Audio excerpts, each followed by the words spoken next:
My God, where's Alan? I've lost Alan. Guys, it's just me today. Small Business Safari Adventure Team. It's just Chris. I'm just gonna have to rock it by myself. I don't get Alan to poke and prod and figure everything else. So again, if you really want to get after him, email me, Chris at the Trust Toolbox, and just give me F Allen in the subject line, and I'll take care of it and give him a big old slap in the face next time I see him. But no, he's missing out. I'll tell you what he's doing. We got a great guest today, and I was telling John before this is that um, he did not have this on his calendar, but he did have it on his calendar. But he went for a more important thing in that here in our local chamber, here in Johns Creek, Georgia, number one city for living in the U.S., 2 years in a row, pretty cool. The chamber is getting revived, and they have sucked Alan in. And guess what, everybody? They sucked this guy in too. So not only am I doing the president of NARI here in Atlanta, finishing my term this year, but they want me to get on the Chamber of Commerce for Johns Creek. So Alan's going there to vote me in, whether I wanted to or not. As John said before we got out, I'm like, I don't know, man. Every time you think you're getting out, I just can't say no because I love giving back. And you've been with this podcast long enough, you'll know that networking is huge. We know it, we believe in it, but we also believe in our city and giving back. So I said, yeah, sign me up. It's a pretty big board. Hopefully, it won't be too much time commitment, but they actually already tapped me for a couple things. I was like, all right, I can do one. I said, I got to get back to running this business and I got to have this podcast because I can't give this sucker up. So, John, it's just you and me today, buddy. We got John Tarnoff ready to make it happen. We'll make it happen. So, you have to be extra funny I, because Alan's not. And no so pressure. John, we were talking before, and I love this topic because we talk about mid-career life crisis. And um, for me, I didn't have the midlife crisis. I always knew I wanted to start a business, but I got sucked into that corporate world, and then I got sucked into the lotus that was the corporate world. I love the bonuses. I love the 401k. I love the Yeah. prestige. I love my personal suits. I love my custom suits. I love my Yep. Mercedes Benz. I love my corner office. And Been I there. got sucked into it. Yep. And I went, oh my God, I hate what I'm doing. I can't believe I'm using half my brain. I'm going to go start my own business. And didn't have what we have today. You know, all these podcasts available to you, these great books. I use Score. Hmm. Score was my first stop. I used a lot of mentors here locally. There wasn't a lot. You had to go to Barnes and Noble to a bookstore. Hello, Amazon, Right. and read all this stuff. And now we got all these great opportunities for people to really explore this whole midlife crisis or midlife career crisis, as it were. So, Hmm. John Tarnoff, why don't you let's welcome to the show. Tell us a little about yourself. Sure. So I am based in Los Angeles. I'm a career transition coach. I focus primarily, if not exclusively, on people in mid-career transitions. So that's people can be as young as their early 40s because ageism is getting younger.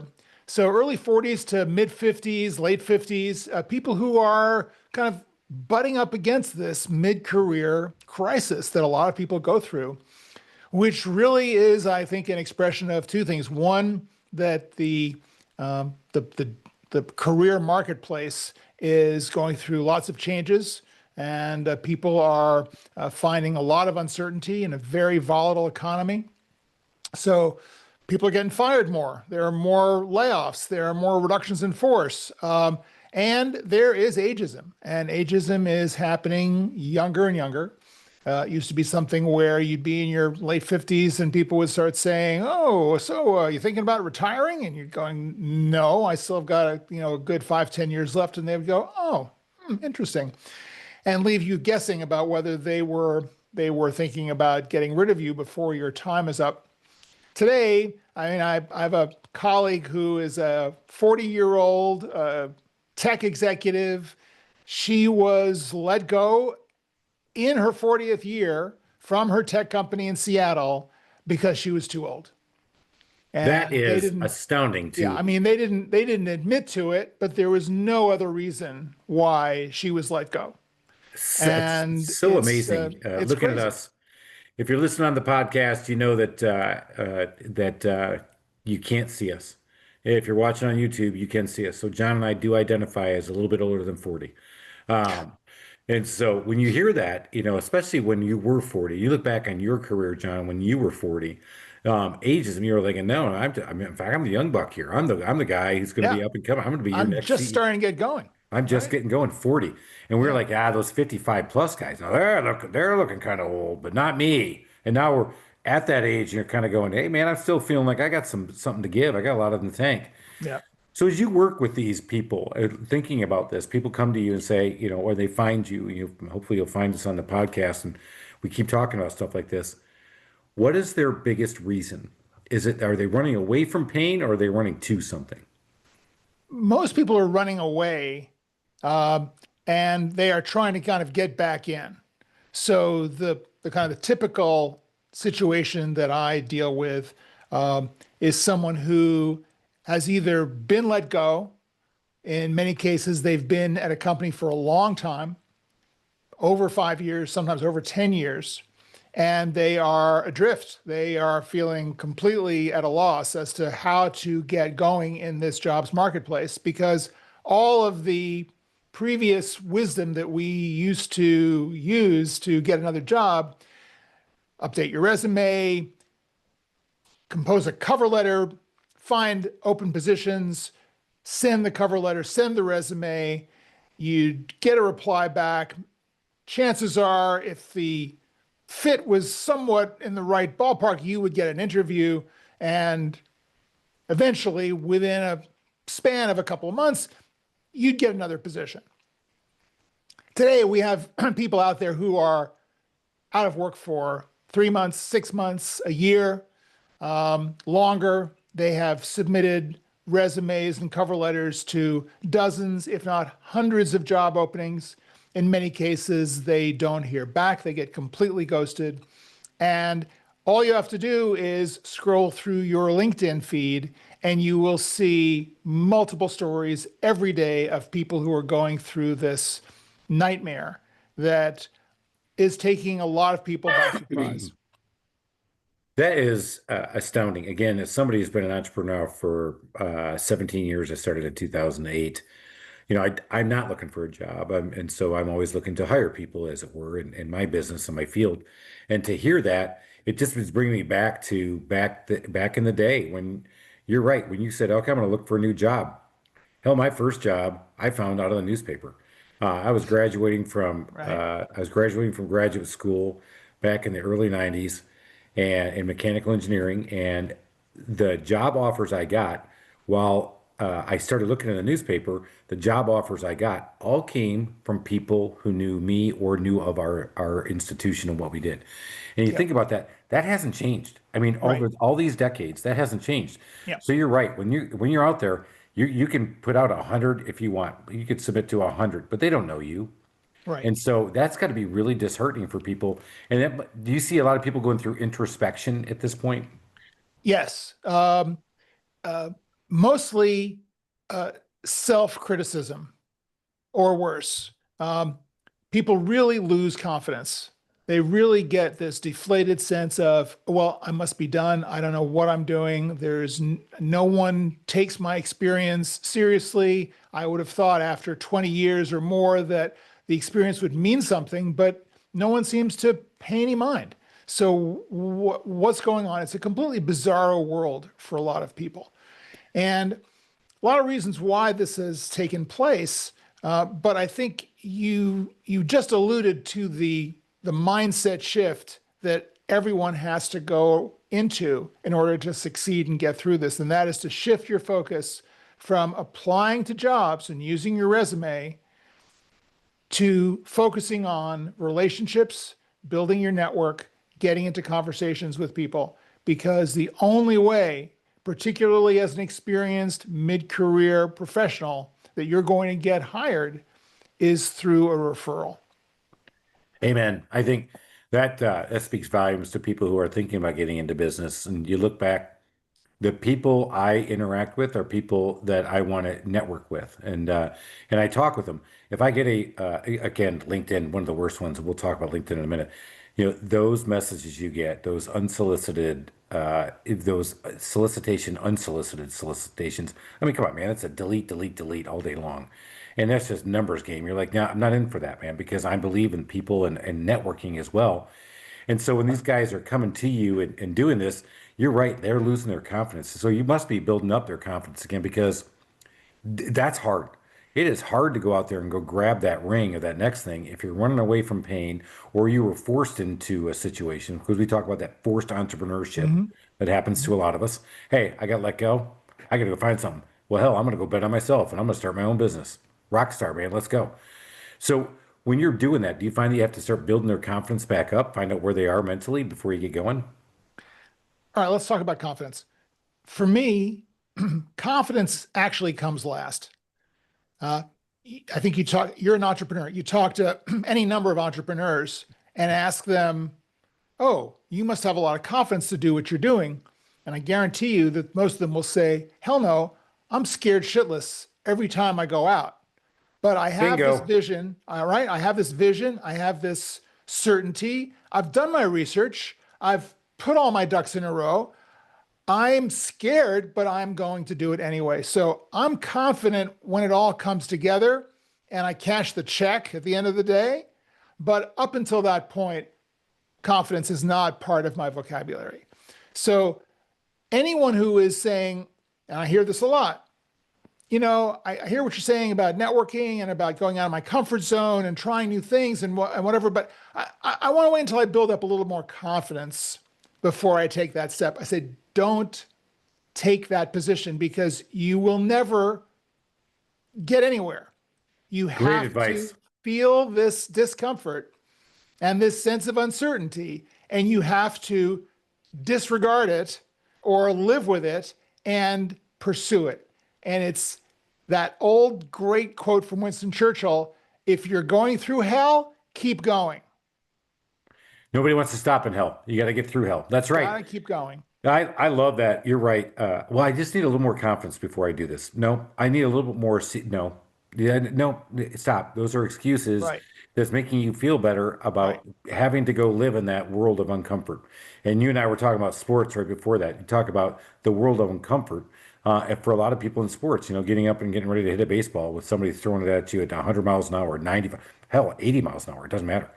It's an uncomfortable position to get up there. And you're like, did he have confidence when he stepped in that batter's box? And they talk about that a lot in sports. But I Yeah. think to your point, no, they're getting up there going, no, I'm scared shitless that I'm not going to strike out. I'm not going to be able to hit that ball. I mean, and I'm gonna 7 out of 10 times if I'm lucky, I'm going to be a Hall of Famer, and that's it. You know, baseball is a great analogy. And I talk about this a lot with people. I say, one of the things you got to do is go out and start having conversations with people. You've got to do outreach, right? You've got to connect with people, go, sift through this morass that is LinkedIn currently, where, you're constantly getting this BS input and inflow of people trying to sell you stuff. Just just get rid of that. Start doing your searching. Focus on people that you know already, friends of friends, so your second level connections. Start to make inroads and ask people for their connection. Ask people to get into a conversation with you. See how that goes. Try to get an informational interview going with someone in your field who is doing something along the lines of what you want to do, or maybe they don't have any jobs available, but they could be a referral source for you. And people say, oh, I just can't take rejection. I just, I'm afraid of kind of reaching out and people aren't going to want to talk to me, or they're not going to respond to my direct message or whatever it is. And I say, think about baseball. If you're hitting 300 in baseball, you're a superstar. That's 30%. That's 3 in 10. So don't expect that you're going to be making a connection, a meaningful connection with everyone that you reach out to. Quite the contrary, you're going to have to keep getting up to bat, keep taking those swings. Sometimes you connect, sometimes you strike out, but over time, over this lengthy time that you have in your life and your career to build up this network, you're going to make connections. And the connections that you make are going to be meaningful ones that will yield dividends for your networking plan and your career opportunities. So when somebody comes to you and says, John, I need some help, come to work with me. Tell me how that intake process works. How do you start that process? What do you do? The most interesting thing about the process, and I'm not a traditional career coach. I do not come out of HR or recruiting.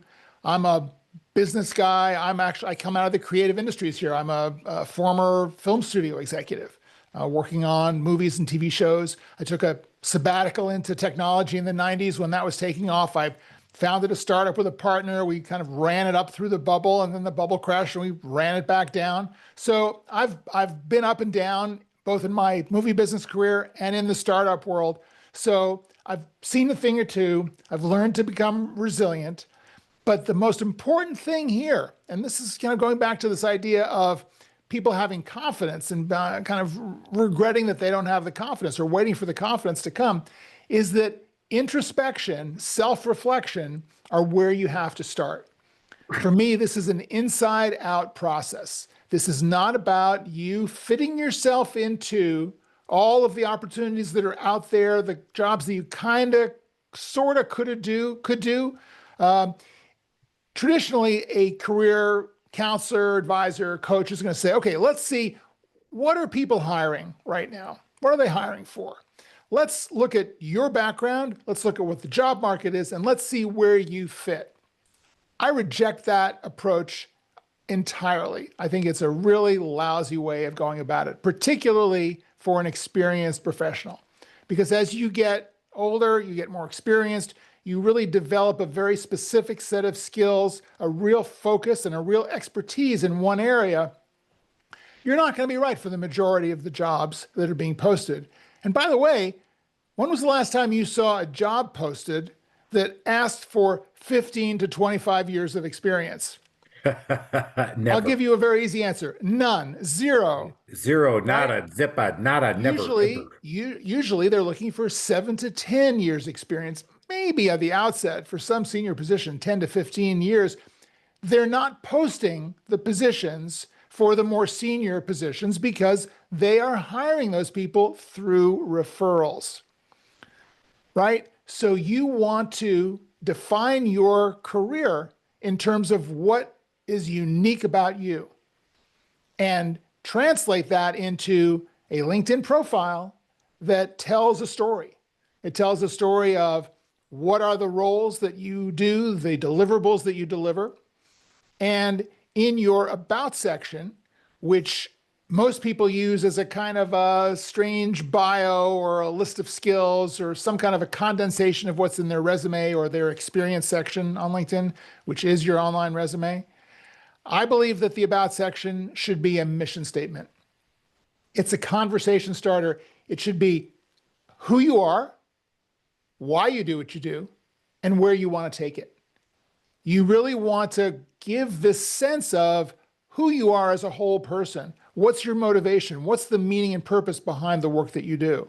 That's what moves the needle. That's what gets you into a conversation with someone who is otherwise reading about sections that read like corporate, a word salad. Experienced professional through 25 years of, seasoned experience, hiring, leading team. I mean, come on.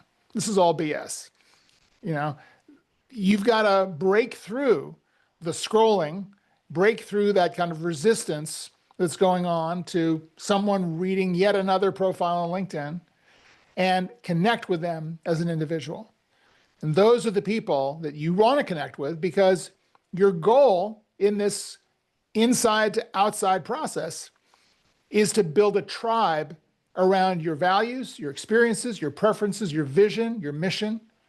That's where you're going to get the referrals by becoming part of the tribe or the tribes of people who are kind of in your wheelhouse. It's not about your skill set necessarily. Remember, skills can be learned. And as a business owner, I'm sure you've been in this situation countless times. You've got two possible hires. One checks all the boxes on the skills for that job description. The other one, not so much checking the boxes on the skills, but you just love this person. You think, oh my God, they are such a great fit. Love the mindset, love the attitude, love the energy. They can learn all the other stuff. I want to hire that person because that's the person I want to go to work with every day. Be that person. So you talked about this. Let's go back to LinkedIn. You talked about the don'ts, and I 100% agree with it. Give me some do's. You talked about the story, your mission value, your mission statement, your Yeah. value statement. What are some good things that tactically we could all start doing right now on our LinkedIn to make ourselves look better? Your LinkedIn headline is not your job title. It's not your company. It is the three, four, maybe five value drivers that you provide through the work that you do. A lot of headlines today, and I think this is a good approach, or certainly a good approach as you're trying to work this out, is to make it a deliverable. I do, or I solve this problem for this client with this tool for this result. Think I about like that, that. right? Because anyone who is looking to hire has a very specific need.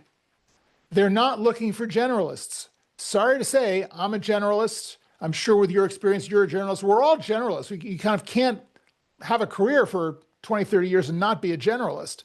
You kind of appreciate, the value of all of these intersecting skills and experiences and points of view. It's not what the hiring market is looking for. They're looking for a single specialist to solve this particular problem. So the trick is to look at everything that you've done and can do and think, what is the single keyhole that I need to kind of squeeze through in order to get in the door, deliver my value, and then from there, once they see that I've solved that problem, then they're going to say, oh, wow, this is great. What else do you do? What else have you got? Right? Right. So it's very important to define that specialty, what I call the superpower, that particular intersection, that synthesis of who you are, what you do, what you've delivered, what you can deliver, the techniques, the skills, the insights that you bring, but it all has to focus in this one area. I love the keyhole analogy about you got to push yourself through. I love the other part about solving that one problem for somebody. Demonstrate that one thing. One of the things I talk about with even my sales guys here in the remodeling and handyman world is they do a lot of networking at BNI, which is a closed contact networking group for home services and other things. That when they go there, you're not everything to everybody. You're not just a handyman. You're not just a remodeler. You got to solve Right. that one problem for Alice and Alpharetta, who had to have this drywall fixed before her in-laws came for Thanksgiving this year. And that way she could be the rock star in the dining room and not have her father-in-law say, I can't believe you haven't had this fixed yet. So I love how you talk about that. So you talk about those stories, and I think stories carry the day. As you work with people, and I know that's where the specialty is for you, how many of these people end up going into a corporate or into a position, and how many end up starting their own biz? I would say most people that I work with, I say maybe it's probably about 75% go into a corporate position, are interested in kind of staying in the corporate world, trying to figure out a different way in, trying to really refine their value proposition so they can communicate what they're doing better, be considered for higher level jobs. I just worked with a guy who is a very experienced marketing executive in the retail food space. Incredible expertise in this area. Never been a CMO, wanted to be a CMO. And what I said to him is this: I said, you're selling yourself too hard on your experience and your skills. They want a higher level of strategy and expertise. Stop telling them about all of the minutia that you know how to do, because that's what they're going to hire you to do. They're going to continue to see you as this Mr. Fix-It guy. What you need to do, and I helped him get a CMO role, was work with that CEO. Find out what is the set of issues that are keeping that CEO up at night. Be the solution to what that CEO is looking to do. Bring your strategic solutions to that person. That's the boss you're trying to cater to. And He is expecting you to hire the people who are going to fix it and do all the little minutia that you dine out on. He doesn't care about that. He wants a thought partner and a strategy partner. So of all of the stuff that you know how to do and you know the why and the wherefore, that's what you've got to rely on. Bring that stuff to the fore. That's great advice. I love that you just talked about this because you're right. You're going to go do what you're best at, but what a lot of people are looking for is somebody's going to solve their pain point. And you're the people at the levels that you're talking about, CEOs, CMOs, anybody in that C-suite, they're looking for people who are going to be dogs who go out there and solve those problems that are keeping these guys from executing on what they want to do. So they know that people are going to be able to get there, but they want to know somebody who can have that dialogue with them and be that peer Yeah. to peer and positioning yourself like that and solving my problem has me more excited than somebody who's just going to go do what they do. Yeah. I just learned some valuable lessons about that, in my home services world, is that I'm trying to solve customers' problems in homes. I'm trying to give back time to fathers who want to be at baseball games, mothers who want to be at soccer games, families that want to be together, people who want to do it. And if you're a boomer, guys who want to be able to play golf or go on vacations and not have to worry about the house. We start talking about those pain points, and people are attracted to you. Yep. And I think that's what you're right. A lot of things that people are looking at putting on LinkedIn are all about what you can do and the deliverables you'll bring. Yeah, but what are you doing to solve my problem? So as you work with people, and what's the name of your academy, or how can people find you? I want to make sure we get that out there. I forgot to bring that up earlier. Sure. So you can find me on LinkedIn. That's probably the best place to find me, John Tarnoff. I'm the only John Tarnoff career coach on LinkedIn. And I set up a community group called the Mid-Career Lab, which is really for people in mid-career who are struggling with these issues, struggling with, how to get ahead, how to find that next job, looking for support, looking for other people's stories and experiences to help them through this hell that's happening in the job market. So, John, going back to your career, how many jobs did you have? You said you were a film Right. studio executive, then tech Right. startup. How many jobs did you have? So over the 35 plus years that I was in Hollywood and in my tech career, I had 18 jobs. I was, and I have the number because I talked about this in my TEDx talk as a kind of a proof of concept about why I was up there talking about jobs. So 18 jobs, and I was fired from 7 of them, which means that I think if the math is still right, I was fired from 39% of my jobs. And I got a kind of a nervous laugh about that when I mentioned that statistic. And I mentioned it not so much kind of as a sick joke, but really to kind of demystify and destigmatize the idea of getting fired.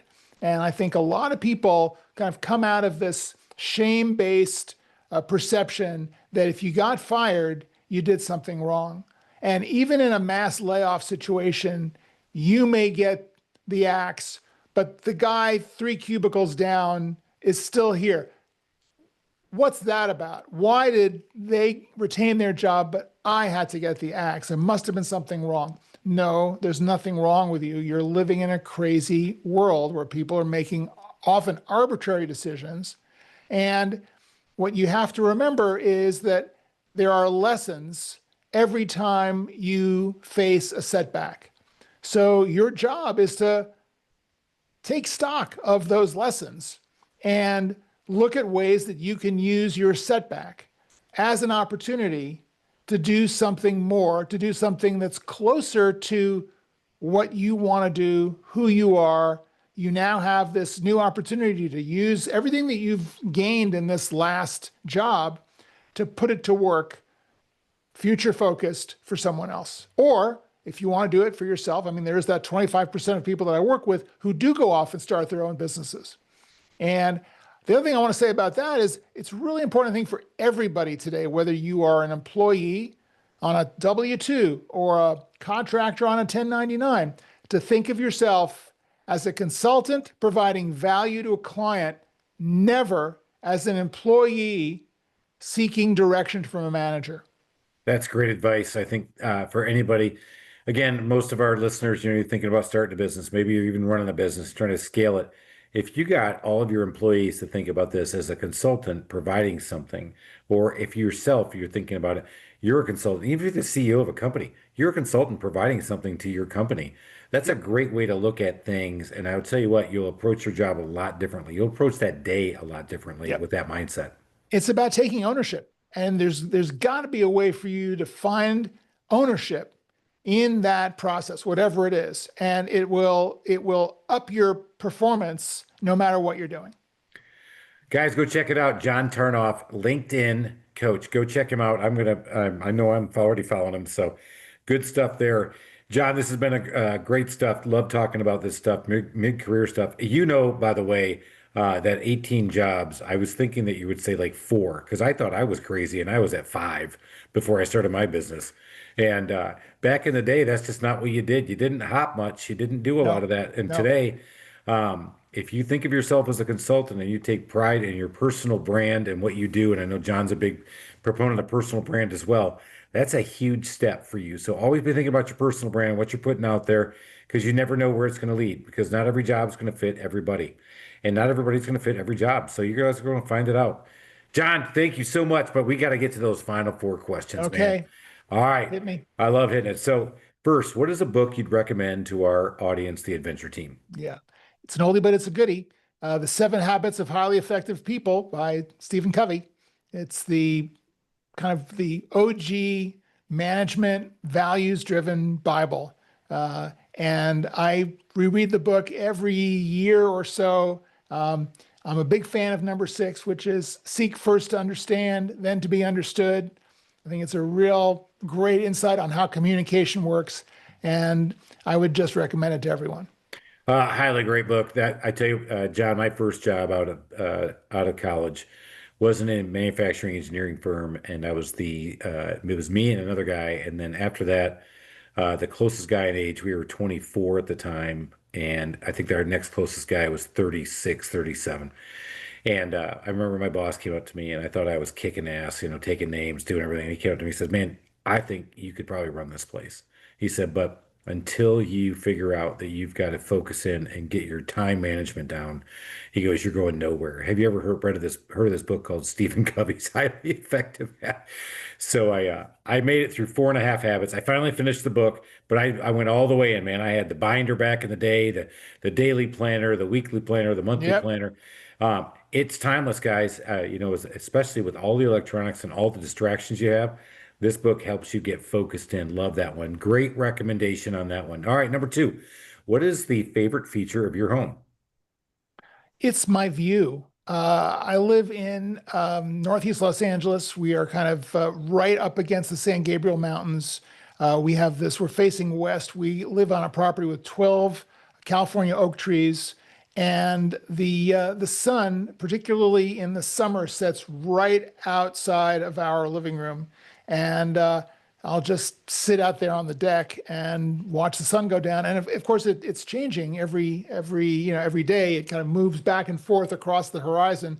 And there's one week in the spring and in the fall where the sun, I call it, well, the name of the street we live on is Lolita Avenue, so I call it Lolita Henge. The sun at sunset just shines right into the dining room and the kitchen, and it's like, kind of in an Egyptian temple, that ray of sun just blasting in. So that's like a fun, anniversary every year to see that Oh happen. So man, I yeah. am jelly, man. That sounds awesome to see that view. Yeah, that's beautiful.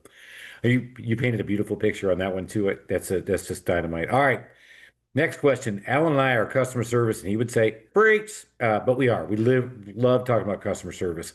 What is a customer service pet peeve of yours when you're out and you're the customer? Follow up. I think that none of us do follow up well. And I think you can never over communicate when it comes to service. And so I would say make sure that your customer knows what you're going to do, that you've done it, that you've just done it, and that they know that you've just done it. And no, do not leave any gaps in that process. I love that one. Follow up is a big thing. It's so hard for a lot of people because we're always, especially in today's world, we're so in the present and the now and get easily distracted by those technology devices we love to call our phones Right. or the But the computers. but the the solution is in the technology. The technology can do all this for you, automate all this for you, remind you of all this, so you never have to miss an opportunity to touch the customer.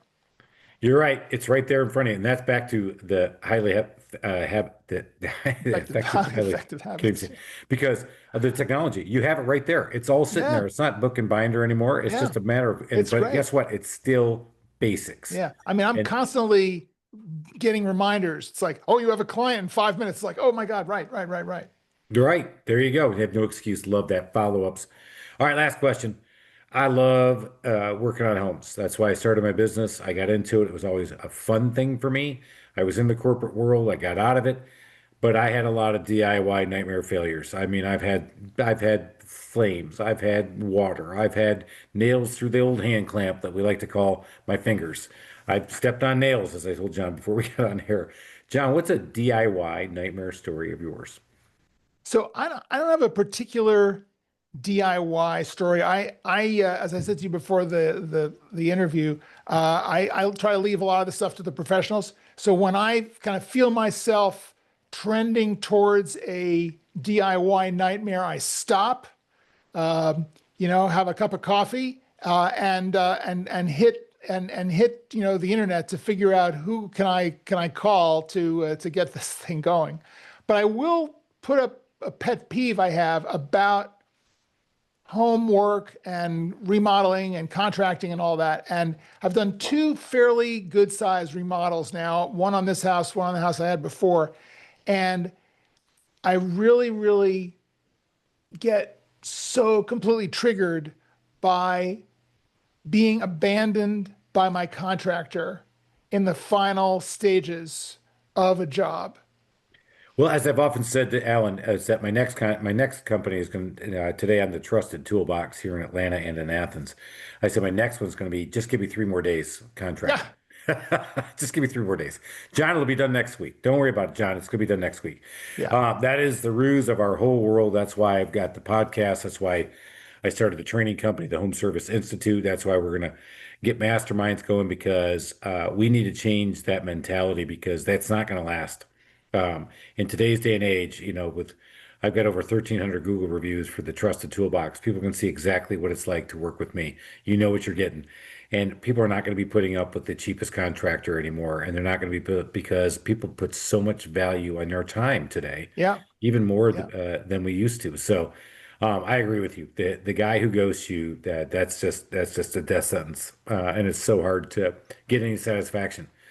John Tarnoff, this has been great. That's the career Mid-career lab. mid career labs. The labs We is do what I all was sorts of after. experiments on your career. Yeah, let's do some experiments. Let's go figure it out. Hey, don't get stuck in a job you don't want to be. And we didn't talk about this, but one of my big reasons I started my business was I didn't want to be 60 years old and go, I wonder if I could have started a Right, business. I right, wondered if right. I had what it took. I wonder if.